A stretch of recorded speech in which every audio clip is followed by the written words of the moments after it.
नमस्कार दोस्तों, आप देख रहे हैं नॉलेज बज और आज के वीडियो में रेलवे के मोस्ट इंपॉर्टेंट टॉपिक को हम यहाँ डिस्कस करेंगे, कोऑर्डिनेट ज्योमेट्री को। और यहाँ पे हम टाइप वाइज क्वेश्चन को देखेंगे और जितने भी इंपॉर्टेंट क्वेश्चन बन सकते हैं प्रीवियस ईयर क्वेश्चन का मैंने कलेक्शन यहाँ तैयार किया और यहाँ से मोस्ट इंपॉर्टेंट क्वेश्चन आपको डिस्कस करवाऊंगा मैं, जो कि आपके आने वाले एग्जाम रेलवे एनटीपीसी और ग्रुप डी के लिए बहुत ही ज़्यादा इंपॉर्टेंट होने वाला है। अगर आप टेक्निकल नॉन टेक्निकल किसी भी लेवल की एग्जाम की तैयारी कर रहे हैं तो यहाँ से एक नंबर के क्वेश्चन आपसे एग्जाम में पूछे जा सकते हैं और बिल्कुल आसान क्वेश्चन पूछे जा सकते हैं, ठीक है ना। तो वीडियो के अंत तक आप बने रहिएगा। अगर कोई भी डाउट होगा तो आप लोग कमेंट करके मुझसे पूछिएगा। वीडियो अच्छा लगे तो वीडियो को प्लीज़ लाइक करके, चैनल को प्लीज सब्सक्राइब करके हमें सपोर्ट कीजिएगा और ज़्यादा से ज़्यादा लोगों को शेयर कीजिएगा। तो चलिए हम कोऑर्डिनेट ज्योमेट्री के क्लास को स्टार्ट करते हैं। दोस्तों, सबसे पहले हम बेसिक कॉन्सेप्ट को जान लेते हैं कोऑर्डिनेट ज्योमेट्री के। तो सबसे पहले बेसिक में आप देखिएगा, मान लीजिए कि मैंने ये बनाया, कि ये एक प्लान बनाया जिसमें यहाँ पे क्या होता है, ये फर्स्ट क्वाड्रेंट होता है, ये सेकंड क्वाड्रेंट होता है, ये थर्ड क्वाड्रेंट होता है और ये फोर्थ क्वाड्रेंट होता है, ठीक है। अब फर्स्ट क्वाड्रेंट में आप लोगों को पता है कि ये मान लीजिए वाई एक्सिस हो जाएगा और ये क्या हो जाएगा, एक्स एक्सिस हो जाएगा। ये 2D फिगर है, ठीक है, जिसमें एक्स और वाई एक्सिस है और ये क्या हो जाएगा, वाई डैश हो जाएगा और ये क्या हो जाएगा, एक्स डैश हो जाएगा। अब यहाँ पे क्या हो जाएगा, ये जीरो हो जाएगा, बीच में न्यूट्रल हो जाएगा। जीरो के अगर हम देखेंगे तो ये दोनों नंबर लाइन है, नंबर लाइन है, 2 डायमेंशन में है, ठीक है ना। तो यहाँ पे क्या हो जाएगा, ये यहाँ पे अगर हम देखेंगे इस साइड, तो इस साइड क्या होता है, 1 2 3 पॉजिटिव वाले होते हैं यहाँ पे, और इस साइड अगर हम जाएंगे तो ये नेगेटिव वाले होते हैं, ठीक है। ये क्या होता है, नेगेटिव वाले होते हैं। ऐसे करके ये इन्फिनिटी तक जाएगा। मतलब ये क्या हो जाएगा, x यहाँ पे पॉजिटिव है और यहाँ पे y क्या होता है, पॉजिटिव होता है। यहाँ पे ऊपर में y क्या होता है, पॉजिटिव होता है, ठीक है। ऐसे करके y पॉजिटिव होता है, नीचे में y क्या होता है, नेगेटिव होता है। जैसे -1 -2 ऐसे करके चलेगा। तो ऊपर में क्या हो जाएगा, ये x पॉजिटिव y पॉजिटिव, मतलब दोनों क्या हो जाएगा, प्लस प्लस हो जाएगा। एक चीज और, यहाँ पे जो पॉइंट x एक्सिस पे होगा, जो पॉइंट x एक्सिस पे होगा, पॉइंट ऑन x एक्सिस, जो पॉइंट x एक्सिस पे होगा उसे हम लोग बोलेंगे एब्सिसा,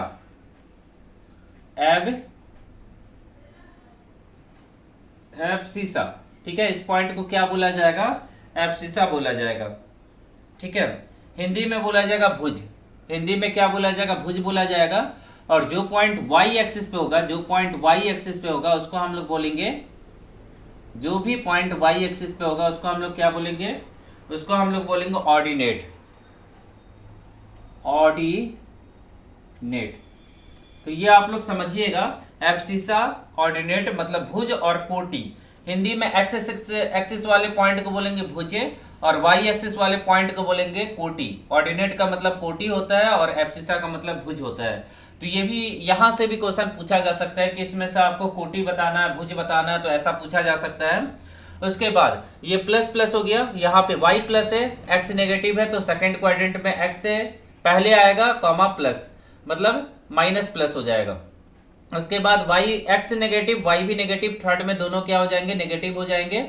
फोर्थ में क्या हो जाएगा, फोर्थ में हो जाएगा इसका उल्टा हो जाएगा, मतलब प्लस से माइनस हो जाएगा, ठीक है, प्लस माइनस हो जाएगा। तो इस तरह से हम लोग चारों क्वाड्रेंट के बारे में जान गए कि कहाँ पे x प्लस होगा या y प्लस होगा। तो चारों क्वाड्रेंट की के बारे में ये बेसिक जानना आपके लिए बहुत ज़्यादा जरूरी है, ठीक है।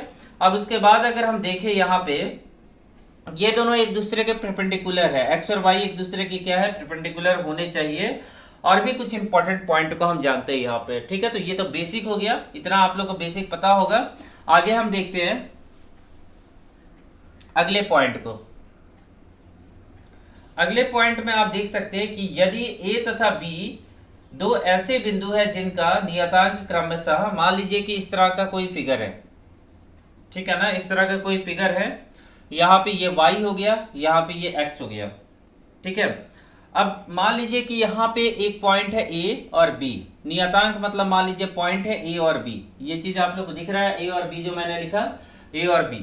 अब मान लीजिए कि a का जो कोऑर्डिनेट है x और y, x1 y1 ऐसे लिखा हुआ है, b का लिखा हुआ है x2 और y2 लिखा हुआ है, ठीक है ना। और इन दोनों को हमने क्या किया, मिला दिया। दो पॉइंट a और b x और y पे कहीं पे है, मतलब इस तरह से कहीं पे बने हुए हैं। तो इन दोनों की लंबाई, मतलब आपसे पूछा जा सकता है a और b के बीच का डिस्टेंस क्या हो जाएगा। तो डिस्टेंस का फॉर्मूला होता है x2 - x1, ठीक है, किसी को किसी में से घटा दीजिए, कोई फर्क नहीं पड़ता है। और y2 minus y1, y2 minus में y1। तो यहाँ सिंपली आपसे पूछा गया कि डिस्टेंस फार्मूला क्या होगा, तो डिस्टेंस फार्मूला मैंने बता दिया, इस तरह से आप निकाल सकते हैं distance between A to B, A से बी के बीच की दूरी इस तरह से निकाल सकते हैं। ठीक है, अगला पॉइंट हो गया। अगले पॉइंट को अगर हम लोग देखें, ओरिजिन से अगर पूछा जाएगा निकालने के लिए, तो ओरिजिन से कैसे निकालेंगे इन दोनों की बीच की दूरी। ठीक है, तो ओरिजिन से तो और भी ज्यादा आसान हो जाएगा, ओरिजिन से तो कोई दिक्कत ही नहीं है, आप लोग को आसानी से निकाल लीजिएगा। यहाँ से इससे हम हटाते हैं। ठीक है, मान लीजिए ओरिजिन से होता, ये पॉइंट ए जो है ना, ये मान लीजिए कि ओरिजिन से होता है, यहाँ से होता, तो ओरिजिन पे क्या होता है 0,0 होता है। ये पॉइंट ए यहाँ पे है, तो ओरिजिन से डिस्टेंस आप आसानी से निकाल सकते हैं। क्या निकाल सकते हैं, ए बी इक्वल टू में x2 या मान लीजिए x, मान लीजिए x स्क्वायर प्लस में y स्क्वायर। ओरिजिन से ये हो जाएगा। अगर किसी पॉइंट का ओरिजिन से डिस्टेंस निकालना होगा, मान लीजिए OB निकालना होगा, तो OB इज इक्वल टू में OB इक्वल टू में x square plus y square, square root निकालेंगे तो ओरिजिन से डिस्टेंस निकल जाएगा उस पॉइंट का। तो इस पर भी क्वेश्चन पूछा जा सकता है, तो आप डायरेक्ट बना सकते हैं डिस्टेंस फॉर्मूला से। चलिए आगे देखते हैं अगले पॉइंट को।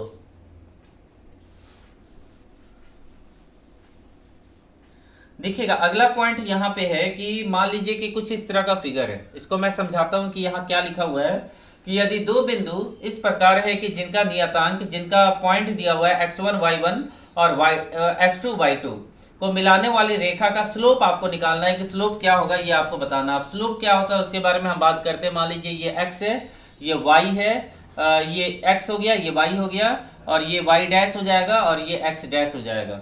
अब स्लोप निकालना है, मान लीजिए ऐसे करके, ये यहाँ पे मान लीजिए कि पॉइंट ए है, यहाँ पे पॉइंट ए है और इस पॉइंट पे पॉइंट बी है। इसका जो नियतांक है, इसका जो पॉइंट है x1 हो गया, y1 हो गया, और इसका जो पॉइंट है x2 हो जाएगा और y2 हो जाएगा। ठीक है, ऐसा हमने लिख लिया। अब यहाँ देखिएगा, अब यहाँ हम लोग क्या करेंगे, यहाँ पे स्लोप जो ढलान बनेगा, स्लोप मतलब ढलान होता है, तो वो क्या हो जाएगा थीटा हो जाएगा। तो ऐसे तो m इज इक्वल टू में स्लोप को m से दिखाते हैं, तो m इज इक्वल टू में क्या हो जाएगा टेन थीटा हो जाएगा। ठीक है ना, m इक्वल टू में क्या हो जाएगा टेन थीटा हो जाएगा। ठीक है, स्लोप मतलब ढाल जो हो जाएगा टेन थीटा हो जाएगा। या फिर आपको टेन थीटा तो यहाँ दिया नहीं गया है, तो थीटा जब नहीं दिया जाएगा तो कैसे निकालेंगे स्लोप पे, देखिएगा m इज इक्वल टू में क्या हो जाएगा y2 माइनस y1 बटे में x2 माइनस में x1। ये होता है स्लोप का फॉर्मूला। जब आपके पास पॉइंट दिया होगा और जब आपके पास थीटा दिया होगा तो इस तरह से आप निकाल सकते हैं। तो देख सकते हैं कितना ज्यादा आसान क्वेश्चन है, मतलब कितना ज्यादा आसान कॉन्सेप्ट है और कितने आसान तरीके से आप इन सभी को बना सकते हैं। चलिए अगले पॉइंट को समझते हैं।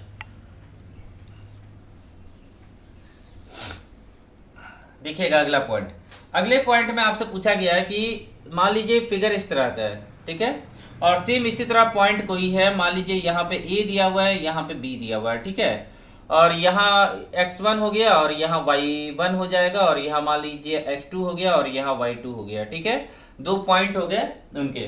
ठीक है, कोऑर्डिनेट बोल सकते हैं इन दोनों को, कोऑर्डिनेट बोल सकते हैं। और यहाँ से बीच में पॉइंट P है जो कि इन दोनों को डिवाइड करता है किसी रेशियो में।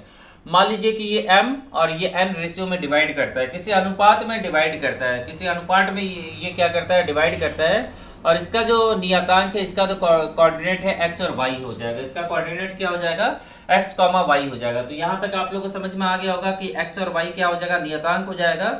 अब यहाँ देखिएगा, अब यहाँ पे हम लोग को क्या निकालना है, दोनों पॉइंट को निकालना है, मतलब x को निकालना और y को निकालना। तो x इज इक्वल टू में क्या हो जाएगा, अगर x को हम लोग निकालेंगे तो ये m1 m2 होता है ना, तो ज्यादा आसान होता। मान लीजिए ये m1 हो गया, ये m2 हो गया। तो अब यहाँ पे क्या हो जाएगा, अब यहाँ पे m1 को मल्टीप्लाई करेंगे x2 के साथ है, और m2 को मल्टीप्लाई करेंगे, m2 मल्टीप्लाई करेंगे x1 के साथ। ठीक है, x का निकालना है तो, और अपॉन में क्या हो जाएगा m1 प्लस में m2 हो जाएगा। तो देख सकते हैं कितना ज्यादा आसान है। इसी तरह y का निकालना है तो m1 को मल्टीप्लाई कीजिएगा y2 के साथ है, और प्लस में m2 को मल्टीप्लाई कीजिएगा y1 के साथ, 2 1 1 2। अब यहाँ पे क्या हो जाएगा m1 प्लस में m2 हो जाएगा। तो देख सकते हैं कितना ज़्यादा आसान क्वेश्चन है और कितना ज़्यादा आसान तरीके से हम सभी क्वेश्चन को सॉल्व कर पा रहे हैं। ठीक है ना, मान लीजिए कि मिड पॉइंट होता, ये मान लीजिए कि 1:2 के रेशियो में, 1:1 के रेशियो में डिवाइड करता, 1:1 के रेशियो में अगर ये मान लीजिए कि डिवाइड करता, तो क्या हो जाता है, तब यहाँ पे सिंपली आप क्या करते हैं, मान लीजिए x ही निकालना है, अगर सेम रेशियो में डिवाइड करेगा तो x इज इक्वल टू में x1 प्लस में x2 बाई 2 ऐसे, और यहाँ पे y इक्वल टू में y1 प्लस में y2 बाई 2। ये क्या हो जाएगा, ये पॉइंट P निकाल सकते हैं अगर ये मिड पॉइंट हो, मतलब P मिड पॉइंट हो तब ये चीज अपनाएंगे आप, तब इस तरह से मिड पॉइंट को निकाला जा सकता है। ठीक है, ये मैंने समझा दिया, इस पर भी क्वेश्चन एग्जाम में पूछे जाते हैं और पूछे जाएंगे। ठीक है ना, चलिए आगे देखते हैं। आगे दोस्तों देखते हैं और भी कुछ इंपॉर्टेंट पॉइंट को हम देख लेते हैं यहाँ पे, जो आपसे एग्जाम में पूछे जा सकते हैं। ठीक है, एक त्रिभुज ABC में ABC 3 बिंदु है जिसका नियतांक दिया हुआ है, तो आपको क्षेत्रफल निकालना है। तो त्रिभुज का क्षेत्रफल निकालना होगा, यदि आपके पास है त्रिभुज का तीनों पॉइंट दिया हो, तीनों पॉइंट का कोऑर्डिनेट दिया हो, तो कैसे निकालेंगे। ठीक है, तो देखते हैं हम लोग त्रिभुज के पॉइंट से हम कैसे ज्ञात कर सकते हैं, कैसे निकाल सकते हैं त्रिभुज का क्षेत्रफल। मान लीजिए कि ऐसे करके एक ट्रायंगल यहाँ पे बनता है XY प्लेन में। मान लीजिए ABC, यहाँ पे लिखा हुआ है x1 y1, यहाँ पे x2 y2 और यहाँ पे x3 और y3 ऐसे करके लिखा हुआ है। ठीक है, अब हम लोग कैसे ज्ञात करेंगे, ध्यान से देखिएगा। अब हम लोग कैसे ज्ञात करेंगे, यहाँ पे ध्यान से देखेंगे। यहाँ पे अब यहाँ पे ठीक है एरिया निकालना है, तो एरिया को मान लीजिए a मान लिया। ठीक है, एरिया को मान लीजिए a मान लिया हमने। 1/2 1/2 यहाँ तक आप लोगों को दिख रहा होगा, 1/2 ब्रैकेट स्टार्ट। ठीक है, उसके बाद x1 को मल्टीप्लाई करेंगे, x1 मल्टीप्लाई 1 आ गया तो y से 2 - 3 ऐसे करके। ठीक है, ये किया हमने।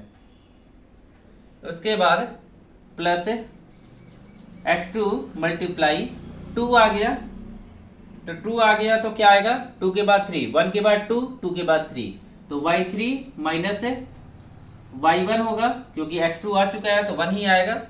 ठीक है, अब प्लस, अब x3 आ जाएगा, यहां तक दिख रहा होगा, x3 आ जाएगा, तो 3 आ गया, तो 3 के बाद आपको 1 याद रखना है, जैसे 1 2 2 3 3 1, y1 माइनस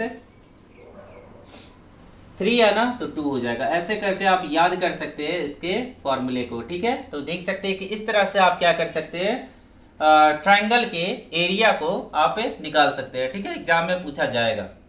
आगे देखिएगा, इसी पर अगला क्वेश्चन देखिएगा।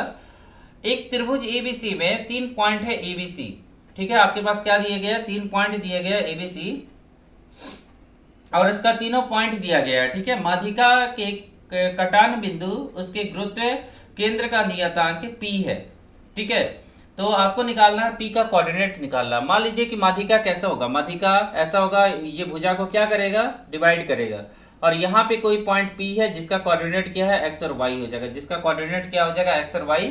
अब इस P को निकालना है, मतलब P का क्या निकालना है, x और y को निकालना है। तो कुछ नहीं करना है, x1 plus x2 plus x3 by 3, ये x कोऑर्डिनेट निकल गया। y इक्वल टू में y1 plus y2 plus y3 upon में क्या हो जाएगा, 3 हो जाएगा। तो ऐसे करके आप क्या कर सकते हैं, x और y को निकाल सकते हैं। बहुत ही आसान तरीके से, देख सकते हैं कितना ज़्यादा आसान तरीके से हमने सभी क्वेश्चन को मतलब कॉन्सेप्ट को समझा यहाँ पे। ठीक है ना, आगे देखिएगा, अगले कॉन्सेप्ट को समझते हैं। ठीक है, ट्रायंगल का जितना भी इंपॉर्टेंट कॉन्सेप्ट था वो मैंने समझा दिया, और सभी के सभी मोस्ट इंपॉर्टेंट है, इस पर क्वेश्चन पूछे जाएंगे एग्जाम में। ठीक है, चलिए आगे देखते हैं। इनको नोट करते जाइएगा और नोट्स बनाते जाइएगा, क्योंकि यही से क्वेश्चन बनते हैं एग्जाम में। अब मान लीजिए कि एक एक्स और वाई एक्सिस हमने बना लिया, और पॉइंट इस तरह से कुछ बना हुआ है। ठीक है, ये पॉइंट ए है, तो यहाँ पे ए है, मान लीजिए ये डिस्टेंस a, 0, क्योंकि इक्वेशन ऑफ मैं समझाता हूँ आपको, यहाँ b हो गया और ये क्या हो जाएगा, 0, b। अब यहाँ क्या होता है, ये मान लीजिए x एक्सिस से, ये मान लीजिए y एक्सिस से, तो इक्वेशन ऑफ x एक्सिस से ये क्या होता है, equation of y axis, x is equal to में 0 होता है y एक्सिस पे, और एक्स एक्सिस पे क्या होता है, y इक्वल टू में 0 होता है। ठीक है, तो ये चीज होता है और ये चीज होता है, तो इतना आपको समझना है, इसमें ज्यादा कोई परेशानी की बात नहीं है। ठीक है, यहाँ तक आपने समझा। इसलिए यहाँ पे x 0 हो गया और यहाँ पे y 0 हो गया, क्योंकि x एक्सिस पे y 0 होता है और y एक्सिस पे x 0 होता है। ठीक है, तो ये जो डिस्टेंस है यहाँ से लेके यहाँ तक, ये हो गया b, और ये डिस्टेंस यहाँ से लेके यहाँ तक है, ये हो गया a। ठीक है, तो ये चीज आपको दिया गया है, पाइथागोरस थ्योरम से ये निकाल सकते हैं। ये डिस्टेंस क्या हो जाएगा, a स्क्वायर प्लस में b स्क्वायर, पाइथागोरस थ्योरम से। ठीक है, ये हाइपोटेनस हो गया, क्योंकि ये राइट एंगल ट्रायंगल बन रहा है। अब इसमें समझना क्या है आपको, अगर ऐसा होगा एक सरल रेखा का समीकरण जो x तथा y अक्षों पर a और b पे अंततः काटती है, तो उसका इक्वेशन क्या हो जाएगा, तो इंटरसेप्ट फॉर्म बोलते हैं। तो ये क्या हो जाएगा, मैं आपको लिख के दिखाता हूँ। ये क्या हो जाएगा, x by a plus y by b equal to में 1, ये कहते हैं इंटरसेप्ट फॉर्म इंग्लिश में, और हिंदी में इस चीज को बोला जाएगा अंतःखंड। क्या बोला जाएगा, अंतःखंड।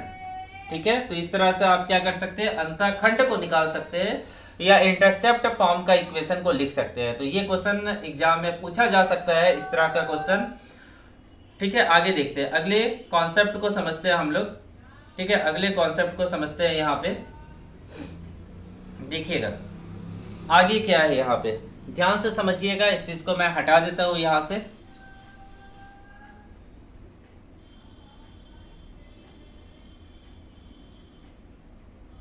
ठीक है, अब मान लीजिए कि इक्वेशन ऑफ लाइन पूछा जा सकता है आपसे। क्या पूछा जा सकता है, इक्वेशन ऑफ लाइन पूछा जा सकता है। एक लाइन ऐसे है, यहाँ स्लोप थीटा बनता है।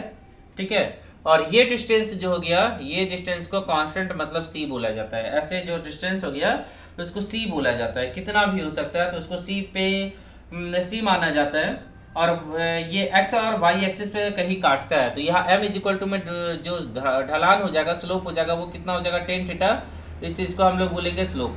ठीक है, इस चीज़ को क्या बोलेंगे हम लोग, स्लोप बोलेंगे। और इक्वेशन क्या हो जाएगा, इक्वेशन ऑफ स्ट्रेट लाइन क्या हो जाएगा, y इक्वल टू में एम एक्स प्लस में c हो जाएगा। क्या हो जाएगा, y इक्वल टू में एम एक्स प्लस में c, equation of straight line, equation of straight line. ठीक है, ये चीज़ हो जाएगा, इक्वेशन ऑफ स्ट्रेट लाइन हो जाएगा, y इक्वल टू में एम एक्स प्लस में c हो जाएगा। तो ये हमने क्या किया, बना लिया। ठीक है ना, ये हमने क्या किया, ये भी समझ लिया। एक और होता है, मान लीजिए कि यहाँ पे पॉइंट दिया हुआ है, कुछ पॉइंट दिया हुआ है, यहीं पे मान लीजिए यहाँ पे a दिया हुआ है, यहाँ पे b दिया हुआ है। अब आपको डायरेक्ट इक्वेशन ऑफ लाइन निकालना है, तो कैसे निकालेंगे, y minus y one equal to में स्लोप का फॉर्मूला क्या होता है, y2 माइनस में y1, यही होता है ना, y2 माइनस y1 माइनस में y2 या y2 माइनस में y1, x2 माइनस में x1, ऐसे लिख लिया हमने, ये स्लोप हो गया, और x माइनस में x1 हो जाएगा। ये इक्वेशन ऑफ लाइन, या ये मल्टीप्लाई में है तो इस साइड डिवाइड आप कर सकते हैं।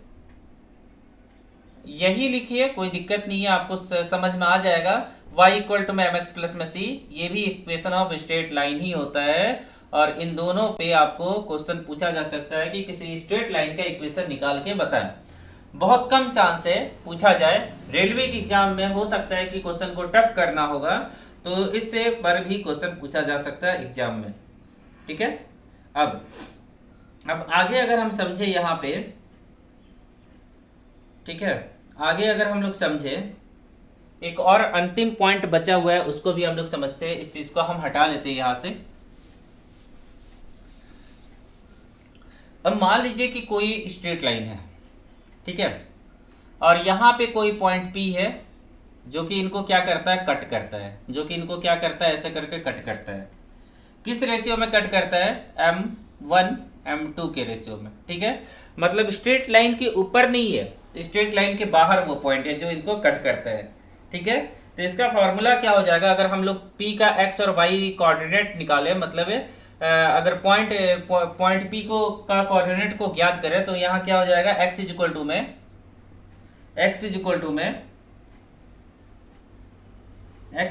में m1 x2 माइनस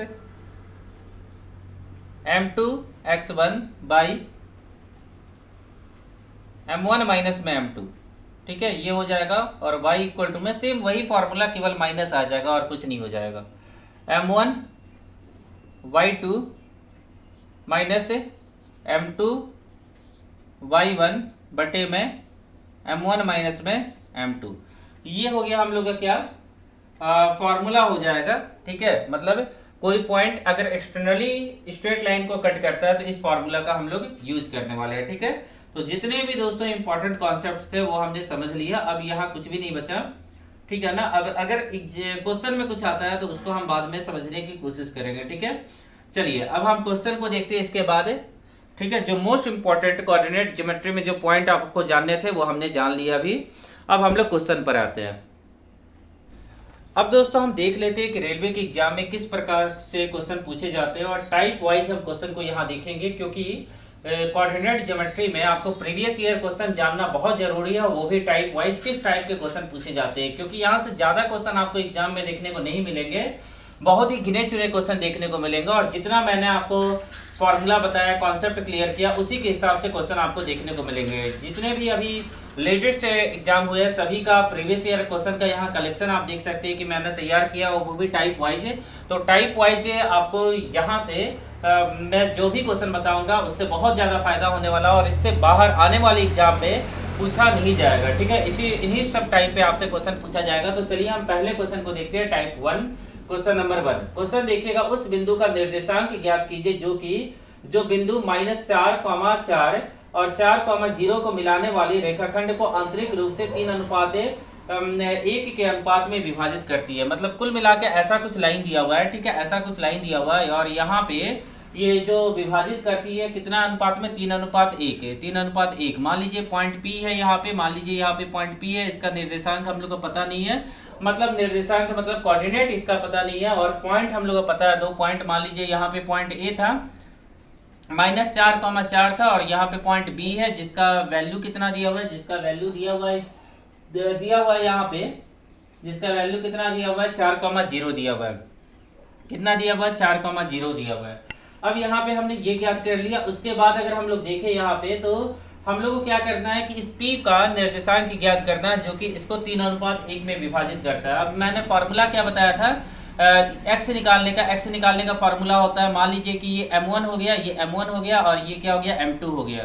तो क्या बताया था, m1 इंटू में x2 प्लस में m2 इंटू में x1 बाई कितना आ जाएगा, m1 प्लस में m2 आ जाएगा। इस तरह से फार्मूला हम लोग लिखेंगे और y का भी मैं लिख देता हूँ यहाँ पे।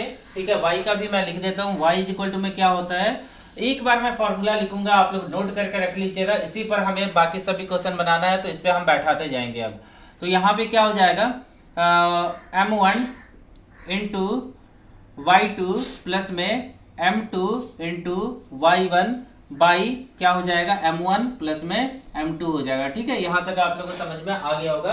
अब यहाँ देखिएगा, इसको हम क्या करते हैं, हाइड करते हैं। इस क्वेश्चन को हम क्या करते हैं, हाइड करते हैं यहाँ पे, और इस क्वेश्चन को हम समझने की कोशिश करते हैं। अब यहाँ पे क्या करेंगे, वैल्यू पुट करेंगे। यहाँ से हम लोग को क्या करना है, x का वैल्यू निकालना है। तो m1 का वैल्यू कितना है, 3 हो जाएगा, 3 गुना में x1।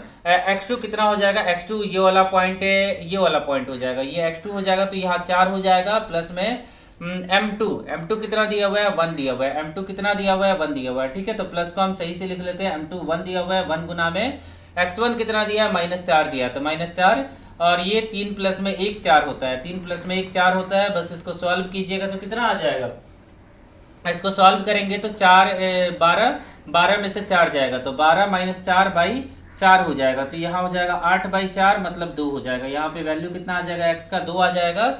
इसी तरह हम y को निकालते हैं तो y को यहाँ पे निकालते हैं, क्योंकि स्पेस यहाँ पे अच्छा हमारे पास। तो y इक्वल टू में m1 कितना है, m1 आपका 3 हो जाएगा, और यहाँ पे y2 कितना है, y2 मतलब है ये 0 हो जाएगा, y2 0 हो जाएगा, प्लस में y1 m2 कितना है, 1 हो जाएगा, और y1 कितना है, 4 हो जाएगा। यहाँ पे y1 4 हो जाएगा, और m1 प्लस में m2 कितना हो जाएगा, 4 हो जाएगा। तो यहाँ पे सॉल्व करेंगे तो 0 4/4 कितना हो जाएगा, 1 हो जाएगा, 4/4 1 हो जाएगा। मतलब ये P पॉइंट है को हम लोग कहाँ लिखे, ये यहाँ पे जगह है, तो P जो हो जाएगा x कितना हो गया, x निकाला अभी हमने 2 निकाला, और y कितना निकाला, 1 निकाला। तो देखिए कौन सा ऑप्शन सही हो जाएगा, तो इस क्वेश्चन का सही आंसर हो जाएगा। मैं क्वेश्चन को फिर से लेके आता हूँ यहाँ पे। इस क्वेश्चन का सही आंसर आप लोग देखिए कि कौन सा हो जाएगा, 2,1 मतलब ऑप्शन नंबर बी। इस क्वेश्चन का सही आंसर हो जाएगा ऑप्शन नंबर बी। ठीक है ना, बी ऑप्शन सही आंसर हो जाएगा। तो आप लोगों को समझ में आ गया होगा ये पहला क्वेश्चन, और इसी तरह के बाकी क्वेश्चन भी आपको देखने को मिलेंगे। ठीक है, अगले क्वेश्चन की तरफ हम चलते हैं। सेम टाइप के क्वेश्चन आपको देखने को मिलने वाले हैं। देखिएगा क्वेश्चन, एक बिंदु का निर्देशांक -1,9 है और 11,1 है। ठीक है, मतलब एक लाइन बनाता है को जोड़ने वाली रेखाखंड को आंतरिक रूप से, आंतरिक मतलब इंटरनली, एक्सटर्नली का मैंने फॉर्मूला बताया था उस पर बैठाना होगा। इंटरनली 3:1 के अनुपात में विभाजित करती है। तो ये आपको बताना है कि उस बिंदु का मतलब पॉइंट पी का निर्देशांक कितना हो जाएगा, क्योंकि केवल यहाँ पे पॉइंट क्या हो जाएगा, चेंज हो जाएगा। पॉइंट कितना है -1,9, तो यहाँ लिख लीजिए -1,9, और यहाँ पे कितना हो जाएगा, बी का पॉइंट कितना दिया हुआ है, बी का पॉइंट दिया हुआ है यहाँ पे 11,1, तो यहाँ लिख लीजिए 11,1। अब ये पॉइंट पी फिर से निकालना है और रेशियो सेम है, 3:1 है, 3:1 है, सेम क्वेश्चन है। फॉर्मूला मैंने पहले से लिखा है, केवल यहाँ पे पुट कर दीजिए आप उस फॉर्मूले को। जल्दी से हम पुट करते हैं यहाँ पे फॉर्मूला, तो कितना हो जाएगा m1, मतलब 3 गुना में 1 कितना है, x2 कितना है, x2 हो जाएगा यहाँ पे 11, 3 गुना में 11, और प्लस में m2 कितना है 1, गुना में कितना हो जाएगा, गुना में -1 हो जाएगा, 1 गुना में -1/4 हो जाएगा, क्योंकि 3 प्लस में 1 क्या होता है, फिर से 4 हो जाएगा। फिर से मैं क्वेश्चन को हाइड करता हूँ और इस क्वेश्चन को बनाता हूँ। ठीक है, आप लोग भी बनाइए और मुझे कमेंट करके आंसर बताइएगा आप लोग। ठीक है, अब यहाँ लिखिएगा, सेम फार्मूला अप्लाई होने वाला है। पहले इस चीज को हम लोग सॉल्व कर लेते हैं, फिर आगे चलेंगे। तो यहाँ 33 हो जाएगा, 33 से -11 में 33 -1 ही होगा ना, 33 -1/4, मतलब यहाँ 32/4 कितना हो जाएगा, 32/4 मतलब 8 हो जाएगा। तो x का जो वैल्यू निकल गया वो 8 निकल गया। और यहाँ पे सेम चीज को निकालते हैं हम लोग, तो यहाँ पे कितना हो जाएगा, 3 गुना में यहाँ y2 हो जाएगा। y2 कितना है, y2 देखिए तो y2 हो जाएगा 1, 3 गुना में 1, और y1 कितना है, प्लस में 1 गुना में y1 9 हो जाएगा, 9 हो जाएगा यहाँ पे। अब इसको सॉल्व करेंगे तो ये कितना हो जाएगा, 3 इक्वल टू में 3 प्लस में 9/4 मतलब 12/4 इक्वल टू में कितना हो जाएगा, 3 हो जाएगा। मतलब जो हम लोग को कोऑर्डिनेट चाहिए था वो कितना निकल जाएगा, तो x निकला यहाँ पे 8,3। ठीक है, x निकला 8,3, सही आंसर हो जाएगा। देख लीजिए 8,3 मतलब सही आंसर क्या हो जाएगा, देख लेते हैं हम। क्वेश्चन को मैं लेके आता हूँ एक बार फिर से, और यहाँ सही आंसर देखिए 8,3 दिया है, ऑप्शन नंबर डी में दिया हुआ है। तो सही आंसर क्या हो जाएगा, ऑप्शन नंबर डी हो जाएगा। इस क्वेश्चन का सही आंसर ऑप्शन नंबर डी हो जाएगा। ठीक है, आप लोगों को समझ में आ गया होगा। सेम क्वेश्चन है, इसी तरह से हम बनाएंगे। चलिए अगले क्वेश्चन की तरफ चलते हैं। क्वेश्चन नंबर 3 हमारे सामने है, और क्वेश्चन नंबर 3 में पूछा गया है कि वह अनुपात ज्ञात कीजिए जिसमें रेखा 4x प्लस में y इक्वल टू में 13 दो बिंदुओं 1,6 और 6,1 को जोड़ने वाली रेखाखंड को विभाजित करती है। ठीक है, तो देखिएगा इसका हम लोग फिगर बनाएंगे और उसके माध्यम से हम लोग इस क्वेश्चन को सॉल्व करने की कोशिश करेंगे। किस तरह से ये क्वेश्चन बनेगा, बहुत ही अच्छा क्वेश्चन है। सेम फॉर्मूला यही लगने वाला है, कुछ भी चेंज नहीं होने वाला है। तो हम इस चीज को हटा देते हैं यहाँ पे। फॉर्मूला मुझे लगता है, मुझे आशा है कि आपने लिखा होगा। ठीक है, तो जल्दी से देखिए इस क्वेश्चन को।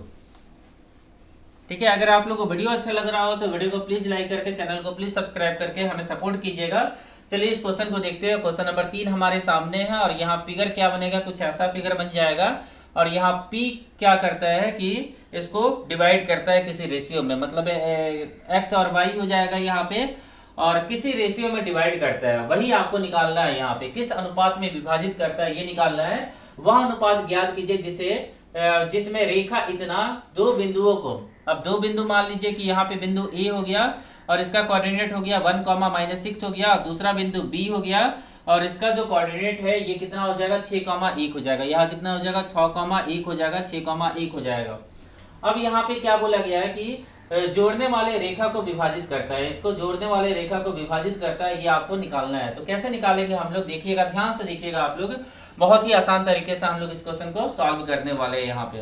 तो देखिएगा यहाँ पे हम लोग को पता है यहाँ पे कि एक इक्वेशन हम लोग को पता है। ठीक है, हम लोग क्या करेंगे, दो इक्वेशन निकालेंगे। यहाँ एक इक्वेशन है और इस लाइन का, ये वाला जो लाइन है ना, इसका इक्वेशन हम लोग चाहे तो दो तरीके से एक फॉर्मूला जो मैंने बताया था इक्वेशन ऑफ लाइन निकालने का, उससे हम लोग निकालने की कोशिश करेंगे। तो यहाँ पे ये जो पॉइंट है इसको मान लेते हैं फिलहाल ए और बी। ऐसा क्यों मानेंगे ये अभी मैं बताऊंगा। ए और बी हमने मान लिया।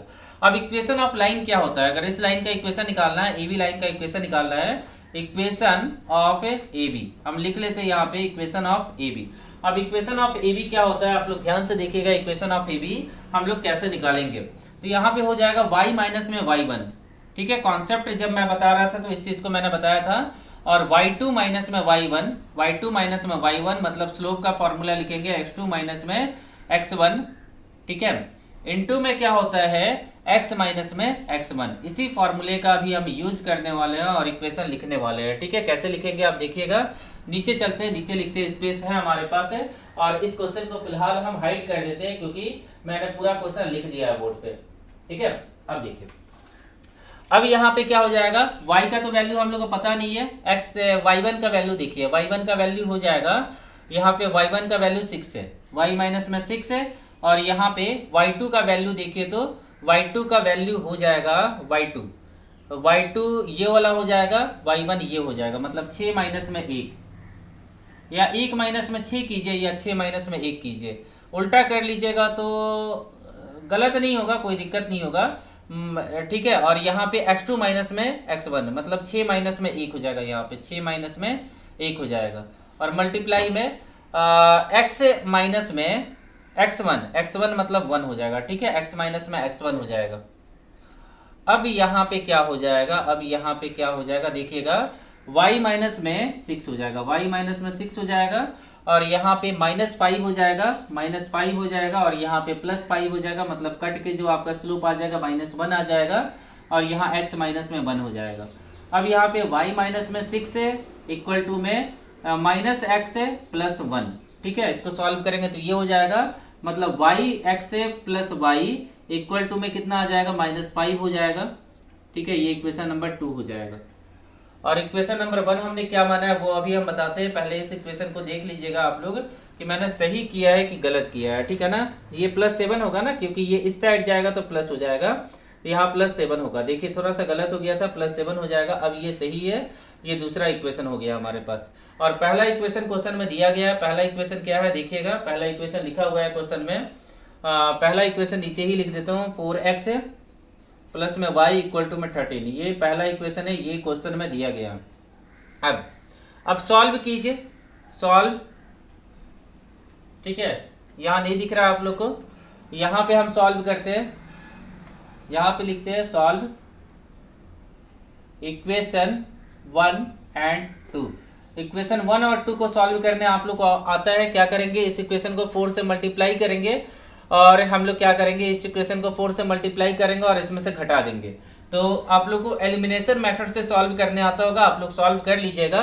तो जब सॉल्व कीजिएगा तो x इक्वल टू में कितना निकलेगा, x इक्वल टू में निकल जाएगा 2, और y इक्वल टू में क्या निकल जाएगा, 5 निकल जाएगा। ये आप लोग सॉल्व कर लीजिएगा, मेरे पास स्पेस नहीं है, या हम कोशिश करते हैं आपको बताने का। तो मान लीजिए यहाँ 4x है प्लस में y है इक्वल टू में 13 है, ये चीज आपको दिख रहा है, दिख रहा है। अब इस वाले इक्वेशन को 4 से मल्टीप्लाई कीजिए तो 4y हो जाएगा प्लस में 4x हो जाएगा इक्वल टू में 28 हो जाएगा। हाँ ठीक है, इक्वल टू में 28 हो जाएगा, 7 चौके 28 हो जाएगा। अब माइनस कर दीजिए इन दोनों को माइनस कर दीजिए, तो ये कट गया, -3y और यहाँ -15 हो जाएगा, मतलब ये कट गया 3 5, मतलब y इक्वल टू में 5 निकल गया। अब क्या कीजिएगा, किसी एक में y का वैल्यू पुट कर दीजिए, इसी में पुट कर दीजिएगा तो x का वैल्यू 2 निकल जाएगा। तो हम लोग निकाल लिए, 2 और 5 निकाल लिए। यहाँ तक आप लोगों को समझ में आ गया। अब हमारे पास स्पेस नहीं है, तो अब हम लोग कहाँ बनाए इस चीज को। अब एक फॉर्मूला होता है, यहाँ पे मैं x का, ये तो x निकाल लिया। अब यहाँ एक फार्मूला होता है, उसको हम यूज करते हैं, किसी एक फार्मूले के यूज कर लीजिए। मतलब x इक्वल टू में क्या जानते हैं आप लोग, x इक्वल टू में आप लोग जानते हैं m1 x2 प्लस m2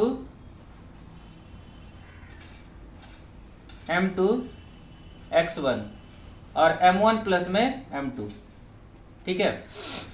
इस पे पुट कीजिए, जो भी वैल्यू आपके पास है उसको पुट कीजिए। तो x के जगह पे क्या पुट हो जाएगा, x के जगह पे 2 पुट हो जाएगा।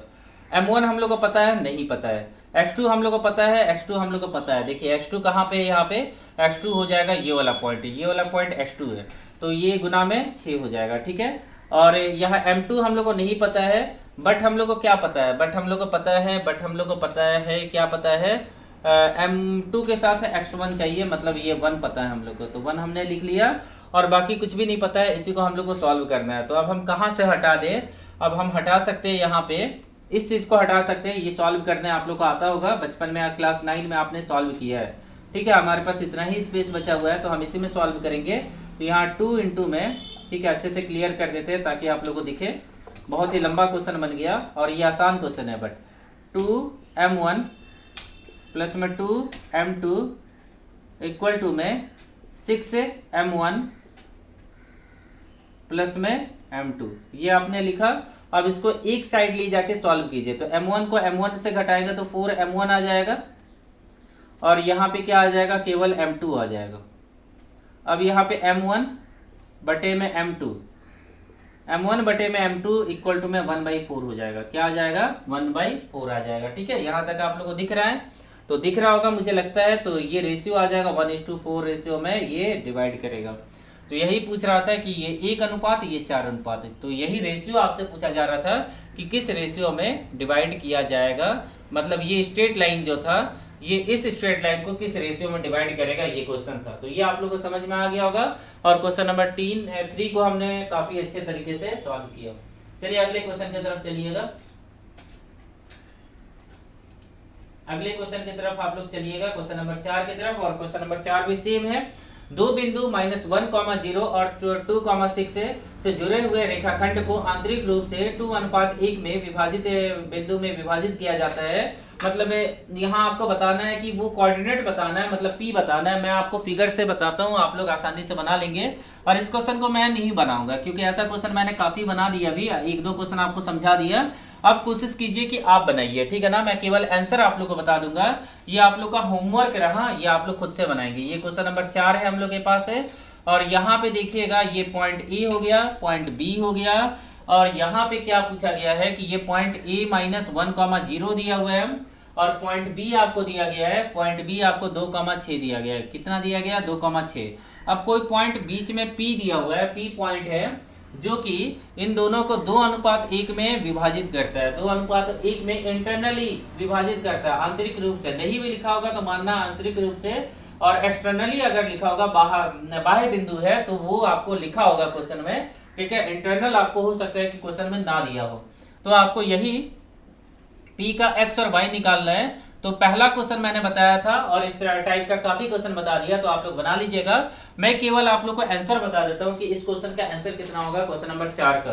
तो ये आप लोग सॉल्व कीजिएगा क्वेश्चन नंबर 4 को, और क्वेश्चन नंबर 4 का आंसर हो जाएगा 1,4 हो जाएगा। आप लोग निकाल के देख लीजिएगा, 1,4 हो जाएगा, मतलब कि ऑप्शन नंबर सी हो जाएगा, मतलब कि ऑप्शन नंबर सी हो जाएगा, ठीक है ना। ऑप्शन नंबर सी आपका सही आंसर होने वाला है। चलिए अगले क्वेश्चन की तरफ चलते हैं। क्वेश्चन नंबर 4 के बाद हम देखते हैं क्वेश्चन नंबर 5 को देखते हैं, ठीक है। देखिएगा, बिंदु 4,5 और 7,11 से जुड़ा हुआ रेखाखंड किस बिंदु पर अनुपात 2:1 में आंतरिक रूप से विभाजित होगा।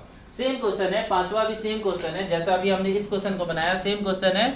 और यहाँ पे केवल क्वेश्चन नंबर 5 हम कर देते हैं और सेम फिगर बनेगा। और यहाँ पे आपको फिर से वही क्वेश्चन पूछा गया, बट यहाँ पे रेशियो भी देखिए 2:1 ही दिया है। यहाँ पे पॉइंट चेंज हो जाएंगे, यहाँ पे पॉइंट 4 और 5 है, और यहाँ पे पॉइंट कितना है, 7 और 11 है। तो यहाँ पे पॉइंट हो गया 7,11 हो गया। क्या हो गया, 7,11।